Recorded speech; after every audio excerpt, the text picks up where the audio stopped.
خدا کی ذات فرماتی ہے انکا لعلی خلق عظیم، اے میرے پیغمبر آپ کو ہم نے اخلاق کے عظیم مرتبے پر فائز کیا،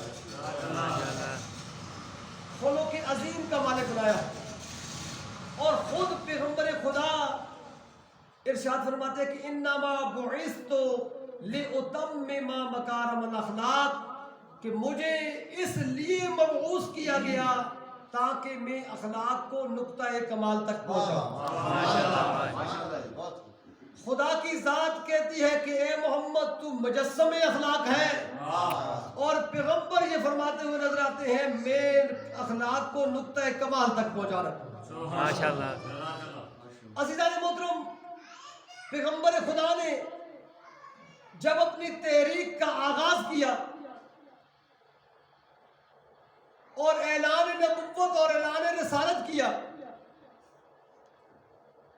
تو اس سے پہلے 40 سال تک پیغمبر نے دنیا کے سامنے اپنا کردار پیش کیا، اپنی سیرت پیش کی۔ وہ 40 سالہ کردار اور سیرت اتنی بلند تھی اور اتنی پاک اور پاکیزہ تھی، اتنی اعلیٰ اور عرفہ تھی کہ جب پیغمبر خدا نے کوہ صفا کی پہاڑی پہ کھڑے ہو کر یہ اعلان کیا کہ قولوا لا الہ الا اللہ تفلحوا، تو کسی میں جرت نہ ہوئی کہ وہ انکار کر سکے۔ ماشاءاللہ۔ کسی سے پوچھا کہ تم نے کیوں ایمان لائے؟ ہمیں کیوں نہ اس شخص پہ ایمان لاؤں کہ انہوں نے 40 سال تک نہ جھوٹ بولا ہے اور نہ امانت پہ خیانت کی۔ پیغمبر خدا نے جب اپنا کردار پیش کیا تو جو دشمن پیغمبر خدا تھا، جو دشمن خدا تھا، وہ بھی پیغمبر خدا کے مقابلے میں صف آرا ہوا، اور لوگوں کو پیغمبر خدا سے دور کرنے کے لیے جیسے جیسے پیغمبر اپنا کردار پیش کرتے رہے ویسے ویسے دشمن آپ کے خلاف پروپیگنڈا کرتا رہا۔ اگر یہ بات میں سمجھا کہ تو انشاءاللہ آپ کو مجلس بھی سمجھ آ جائے گی، ماتم بھی سمجھ آ جائے گا، اور میرا پیغام بھی پہنچے۔ جب دشمن نے دیکھا کہ پیغمبر خدا اتنا عالی اور نفیس کردار پیش کر رہے ہیں تو انہوں نے پروپیگنڈا کیا کہ نعوذ باللہ کہ پیغمبر خدا مجنون، نعوذ باللہ پاک۔ یہ نہیں قرآن مجید کی آیات، بالکل یہ بات بیان کر رہی ہے تاکہ لوگ پیغمبر خدا کے کردار کے جھانسے میں نہ آئے اور قریب نہ جائیں۔ جب پیغمبر خدا نے اپنی فصاحت اور بلاغت کا مظاہرہ کیا اور وہ جو اشعار کعبہ کی دیوار کے ساتھ لٹکے ہوئے تھے جنہیں سبع معلقہ کہا جاتا ہے، ان کے مقابلے میں قرآن مجید کی آیت وہاں لٹکا دی گئی۔ جب شعراء نے دیکھا کہ یہ آیت ہمارے اشعار سے زیادہ فصیح اور بلیغ ہے تو انہوں نے مقابلہ کرنا گوارا نہ کیا، اپنے اپنے اشعار کو اتار دیا۔ دوسرے دن دنیا میں دیکھا کہ وہ جو پوری دنیا میں 7 نمبر کے اشعار تھے وہ نیچے پڑے تھے اور قرآن کی آیت دیوار پہ معلق نظر آ رہی تھی۔ جب دشمن نے دیکھا کہ ہم ان کے کلام کا بھی مقابلہ نہیں کر سکتے، ان کی گفتگو کا بھی مقابلہ نہیں کر سکتے، تو کہا یہ شاعر ہے، یہ شاعر ہے، تاکہ جوان اور سنجیدہ طبقہ ان کے قریب نہ بیٹھے۔ کیوں؟ اس وقت شعراء ہر اس چیز پر شعر کہتے تھے جو انہیں پسند آتی، چاہے وہ لغویات ہی کیوں نہ ہو، فضولیات ہی کیوں نہ ہو، یعنی اشعار کہتے تھے۔ اور شعراء کا وہاں پہ اس مقام معاشرے میں اتنا بڑا مقام نہیں تھا، لہذا پروپیگنڈا کیا گیا کہ نعوذ باللہ پیغمبر خدا شاعر۔ کسی قسم کے پروپیگنڈے کے دو، ایک کہا نعوذ باللہ مجنون ہے، دوسرا کہا گیا کہ نعوذ باللہ یہ شاعر ہے، اور تیسرا جب پیغمبر خدا کے معجزات کو دیکھا کہ یہ تو سنگریزوں کو اپنے ہاتھوں پہ اٹھاتے ہیں تو تسبیح پڑھتے ہوئے نظر آتے ہیں، درخت سجدہ کر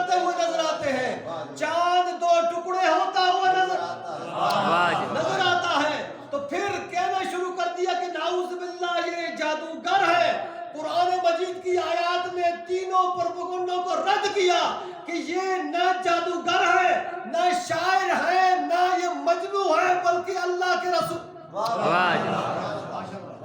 اور ان تینوں پروپیگنڈوں کے خلاف اللہ کی ذات بولی ہے۔ اللہ کی ذات نے قرآن میں اپنے حبیب کا دفاع کیا ہے، لیکن کوئی بھی روایت اور کوئی بھی تاریخ کی کتاب آپ کو یہ نہیں بتائے گی کہ پیغمبر خدا نے اپنی زبان سے بھی ان کو رد کیا، اپنی زبان سے رد نہیں کیا، بلکہ اس کے مقابلے میں اپنا کردار پیش، اپنے کردار کو اتنا بلند کیا کہ دشمن بھی یہ ماننے پر تیار ہو گیا کہ آپ اللہ کے رسول۔ عزیزان محترم، اسی پروپیگنڈے میں ایک عورت آ چکی تھی اور اپنے سر پہ لکڑیوں کا گڈھا اٹھائے ہوئے جا رہی تھی۔ پیغمبر خدا اسے راستے میں ملے۔ پیغمبر خدا نے کہا اے ضعیفہ کہاں جا رہی ہے؟ کہا گھر جا رہی ہوں۔ کہا کدھر جا رہی ہے؟ کہا اس شہر میں ایک شخص آیا ہے نعوذ باللہ جو بڑا جادوگر ہے، جو جادو سے اپنی باتوں سے اپنے کو لوگوں کو گرویدہ بنا رہا ہے، میں اس سے دور بھاگ کر جا رہی ہوں، دور بھاگ کرو جا رہی ہوں، اپنا سامان سفر لے کے جا رہی ہوں۔ کہا اس سامان سفر کو کیا میں اٹھا کر پہنچا سکتا ہوں؟ جب پیغمبر خدا نے اس بوڑھی عورت کا سامان اٹھایا اور منزل مقصود تک پہنچایا، جب منزل مقصود تک پہنچانے کے بعد پیغمبر خدا مڑنے لگے تو اس عورت نے پوچھا ذرا آپ اپنا تعارف تو کروا دیجئے۔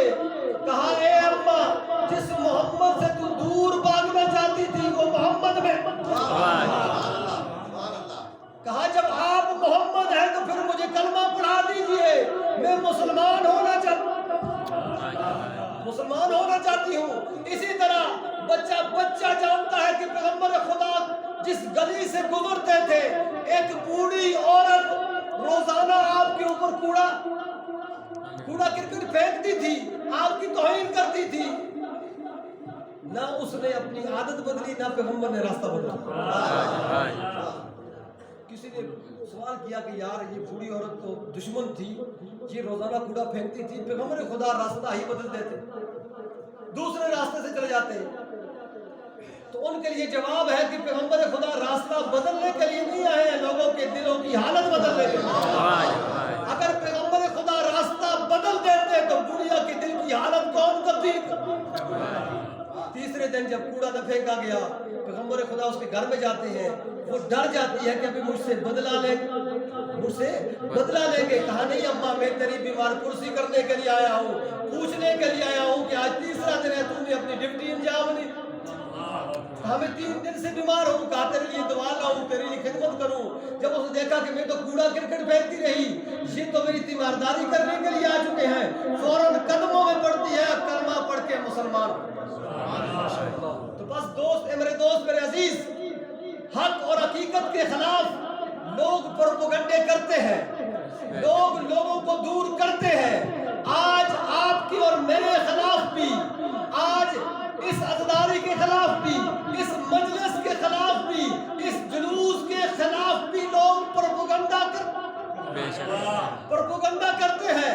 نعوذ باللہ، یہ باتیں پڑھے لکھے دور کی ہیں، لیکن کرتے ہیں کہ یہ نیاز میں بندے کو ذبح کر کے ڈالتے ہیں، ان کی نیاز نہ کھانا، ان کی مجلس میں نہ بیٹھنا، ان کے ماتم میں نہ جانا۔ تو ہمیں بھی پیغمبر خدا کی سیرت پر عمل کرتے ہوئے اپنے کردار کو بلند رکھنا ہے، اپنے کردار کو بڑھانا ہے۔ ہم نے اپنی زبان سے ان کے پروپیگنڈوں کا رد نہیں کرنا۔ جتنا ہم کردار بلند کرتے جائیں گے اتنا ہی ان کا پروپیگنڈا کمزور پڑتا ہے۔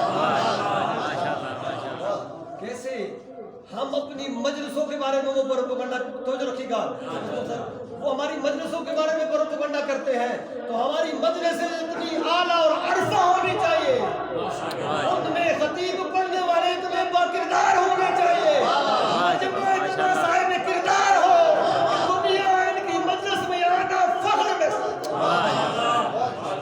نعرہ تکبیر، اللہ اکبر، نعرہ تکبیر، اللہ اکبر، نعرہ رسالت، یا رسول اللہ، نعرہ رسالت، یا رسول اللہ، نعرہ حیدری، نعرہ